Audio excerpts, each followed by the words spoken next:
en la ciencia. Así que decidimos hablar con Carla como presidenta del Centro Argentino de Meteorólogos, además de doctora en Ciencia de la Atmósfera, para que nos cuente un poco cómo es la situación que sabemos de por sí complicada, hoy particularmente después de los despidos del Servicio Meteorológico Nacional. Hola, Carla.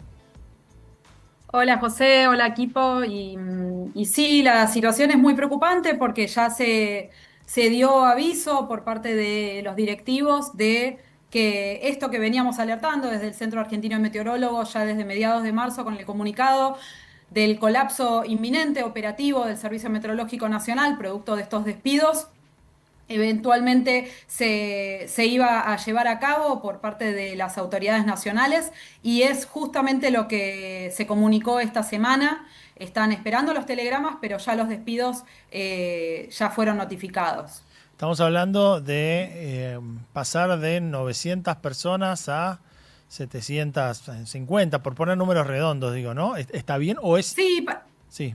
para tener una idea, durante la gestión de Mauricio Macri de 2015-2019 se hizo con el Ministerio en ese entonces de Modernización una evaluación exhaustiva de cuál era la dotación mínima que se necesitaba en el organismo para poder justamente tener un desarrollo óptimo de los servicios y productos, y el número fue de 1.156 empleados. En la actualidad tenemos menos de 1.000 empleados, de los cuales alrededor de 200 son de personal civil, militar, y menos de 800 son de personal civil. Y los recortes van hacia los empleados civiles, con lo cual acá estamos hablando de que quedarían cerca de 500 algo, 400 y pico empleados civiles, ¿sí? ¿El recorte es Los solo sobre recortes, los civiles?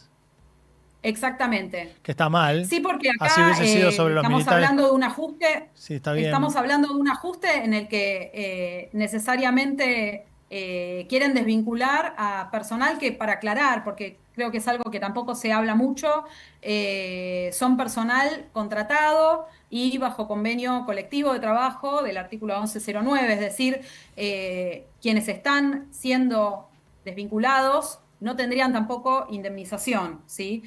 Para dejar en claro también las condiciones, son preavisos de 30 días, pero bueno, sin ir más lejos, digamos acá, de desvinculaciones de organismos estatales hay muchos, pero me parece que acá lo importante, si hablamos del Servicio Meteorológico Nacional, también son las consecuencias que sufre y va a sufrir la población en su conjunto, en términos de, como hablabas recién, ¿no? De seguridad nacional, de soberanía, de emisiones de alerta temprana, un sistema de alertas tempranas que tiene el servicio que es de ejemplo para lo que es la región, el sistema de alertas tempranas que tenemos, quedaría debilitado fundamentalmente también por la falta de información meteorológica y climática que se estaría perdiendo por la desvinculación de muchos observadores.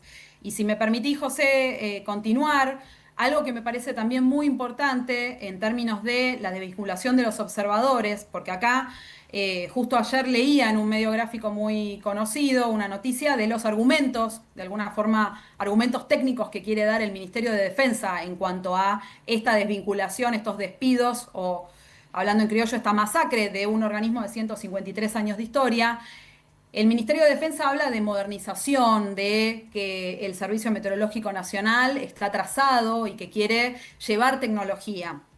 Habla de una automatización de las estaciones, que hoy muchas de ellas tenemos 120 estaciones a lo largo y ancho del país, que miden con estaciones convencionales, es decir, a toda hora van los observadores a tomar mediciones de distintos parámetros de la atmósfera, y eso quiere pasarse a estaciones automáticas, es decir, sensores de estaciones automáticas.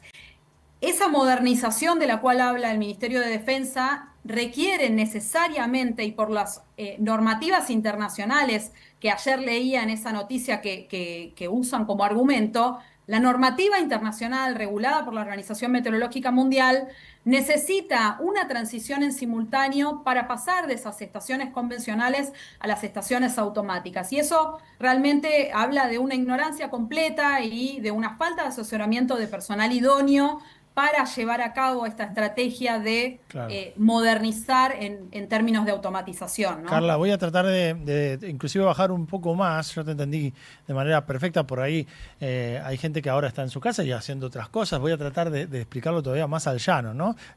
Los meteorólogos nos nutrimos de simulaciones que ustedes también a veces utilizan, esto de Winguru, Windy. Claro. Todas esas simulaciones que hablan Sí. de lo que va a pasar a futuro se nutren de condiciones iniciales, de lo que está pasando ahora, como quien te toma una temperatura del cuerpo. Nosotros medimos con un termómetro también la temperatura del Ambiente. aire, la humedad, Sí. la presión, en diferentes estaciones a lo largo del país. Son como unos abrigos meteorológicos, como unas cajas cuadradas donde dentro están los diferentes sensores y fuera también se mide radiación, y una vez por hora van los observadores, no son los que pronostican, son los que le toman las Una vez por hora. una vez por hora en muchas estaciones, en más de 120 estaciones a nivel país.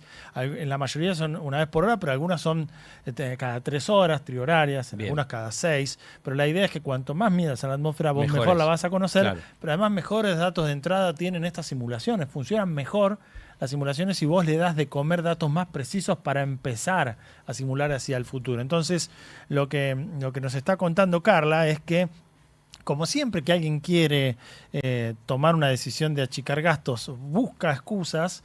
Generalmente esas excusas no hacen pie, se ahogan en la falta de información, en la falta de conocimiento del sistema que están intentando, en este caso, achicar, ¿no? Entonces, esto de pasar inmediatamente o reemplazar el sueldo de lo que cobra un observador, traducirlo a esto, en el lugar de pagarle el sueldo a una persona, yo puedo poner una máquina que haga eso. Bueno, no, porque vos sos parte del planeta, de la Organización Meteorológica Mundial, que tiene que, para que vos puedas comparar el dato de Argentina, de Buenos Aires, con el dato de Río de Janeiro, hay ciertas estandarizaciones que hacer. Yo te pregunto a vos, ¿qué temperatura corporal tuviste? Bueno, sabemos que te pusiste en la axila el termómetro. Claro. ¿No? Digo, y lo dejaste un rato. Exacto. Bueno, esas yo me lo imagino porque todos los hacemos así. Claro, Para sí, medir que igual que en querés todo el medir, mundo. tenés que hacerlo así. Bueno, por eso, para medir igual en todo el mundo hay que cumplir con ciertos estándares que se imponen o que nos imponemos todos los servicios meteorológicos del mundo, y hay que encajar de eso, no te puedes cortar solo y por la tuya. Y Carla lo que nos dice es eso, ¿no? Carla, es un periodo de adaptación para instalar las estaciones meteorológicas, que además no se condice con querer modernizar, ¿no? Porque modernizar también es instruir a la gente que ya está trabajando y valerse de los conocimientos de la gente que costó mucho preparar. Exactamente, son dos cuestiones. Por un lado, sí, valorar esos recursos humanos que para ampliar la carrera de la licenciatura en Ciencia de la Atmósfera, al día de hoy se dicta en 3 universidades nacionales: la Universidad de Buenos Aires, la Universidad Nacional de los Comechingones y la Universidad Nacional de La Plata. Es decir, el Estado también financió la formación de ese personal idóneo, capacitado que está en el servicio meteorológico, y los observadores también cumplieron con su formación dictada por el propio Servicio Meteorológico Nacional. Entonces también hay recursos del Estado que se financió justamente formación de recursos humanos que se estarían perdiendo. Eso por un lado. Pero por el otro lado, en cuanto a la modernización, Argentina tiene una extensión, o sea, una superficie muy extensa. Entonces, ya de por sí esas 120 estaciones con las que contamos al día de la fecha ya resultan insuficientes. Entonces, si se quisiera, digamos, con una buena voluntad de las autoridades nacionales, mejorar la capacidad del Servicio Meteorológico Nacional, y podrían, si se pudiera comprar estaciones automáticas, sería bueno que se instalaran en lugares inhóspitos, remotos, para ampliar la observación y no simplemente hacer este reemplazo. Y por otro lado, si se quisiera reemplazar con estaciones automáticas las convencionales, lo tendrían que haber pensado al inicio de su gestión, hace 2 años, y hoy podrían hacer estos despidos que necesitan hacer, pero de una forma estratégicamente cumpliendo con las normativas internacionales para cumplir con esos. Y estos 2 años también son a ojo estimados, porque en realidad depende de cada parámetro el tiempo de esa transición en simultáneo. Para la precipitación, que tiene mucha influencia de lo que conocemos como el fenómeno del Niño, se requiere, por los estándares de la Organización Meteorológica Mundial, 5 años, 60 meses. Y como mínimo esos 2 años para tener 2 ciclos de lluvia, sobre todo en regiones que no son tropicales, ¿no? Sí. Regiones sobre todo de lo que abarca el territorio argentino. Entonces realmente habla de mucha ignorancia y de falta de voluntad de asesorarse por personal idóneo, ya desde el punto de vista de que tenemos un director que no es meteorólogo, que no cumple con la formación universitaria establecida por el decreto 1432/2007.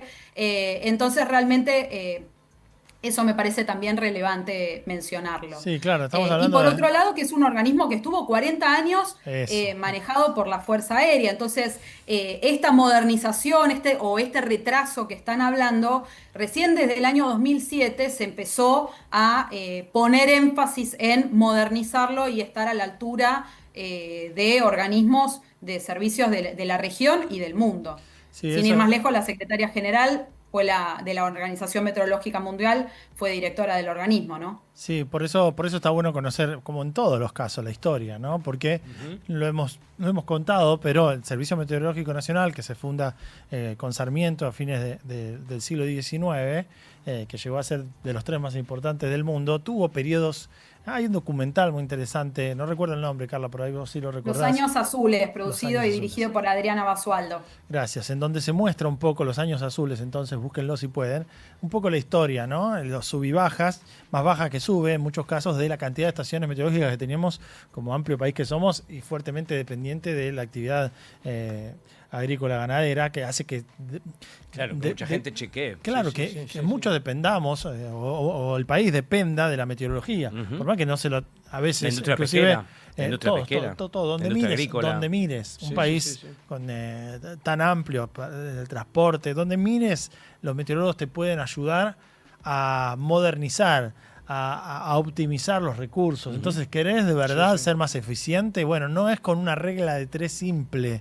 Que te sirve en algunos casos, pero no para hacer ciencia. La ciencia no se hace solamente con números y hay procesos que son muy difíciles de lograr y muy fáciles de destruir. Pero Carlos, recién mencionabas, en el caso de la presidencia de Macri, que tampoco sabemos que era alguien que tenía la ciencia como en primer lugar. Inclusive en esa época no se llegó a dañar al servicio meteorológico como ni Cristina, ni Alberto, ni Macri, ninguno, como en este caso. Y eso es. No, y exactamente esa auditoría, digamos, esa evaluación externa que hace el Ministerio de Modernización era justamente para achicar al organismo y cuando hacen la evaluación se dan Que cuenta que no pueden. estaban, en ese momento era justo la cantidad de empleados que tenían. O sea, ya de por sí querían achicarlo y se dieron cuenta que no podían Claro. achicarlo más porque ya estaba al punto de vista de que para poder funcionar necesitaba esa gente y más y ahora estamos reduciendo. Y algo, si tengo un minutito Sí, más, sí. que mencionabas a Sarmiento y algo que está pasando también, que me parece relevante destacarlo, es el Museo de Meteorología, Meteorológico Nacional de Córdoba, que justamente fue la sede de la primera oficina meteorológica argentina, donde finalmente se funda lo que hoy es el Servicio Meteorológico Nacional, el museo que se llama en honor a Benjamin Gould. Está también en riesgo inminente tras, dentro de la lista de esos 140 despidos, una trabajadora. Son 3 trabajadores que están con el potencial de no poder mantener un museo que fue declarado por ley museo histórico. Entonces, es patrimonio de todos los argentinos, es patrimonio histórico y por el decreto 1432 también el Servicio Meteorológico tiene la obligación de hacerse cargo de ese museo y hoy también está en riesgo. Así que también solidarizarnos con eso y también Bien. levantar la voz en cuanto a cuidar ese patrimonio declarado como histórico. Bien, Carla, muchísimas gracias. Hemos visto que se han dado pasos atrás ya con errores que se han querido cometer en este pasado reciente, en esta misma presidencia. Así que quizás otra vez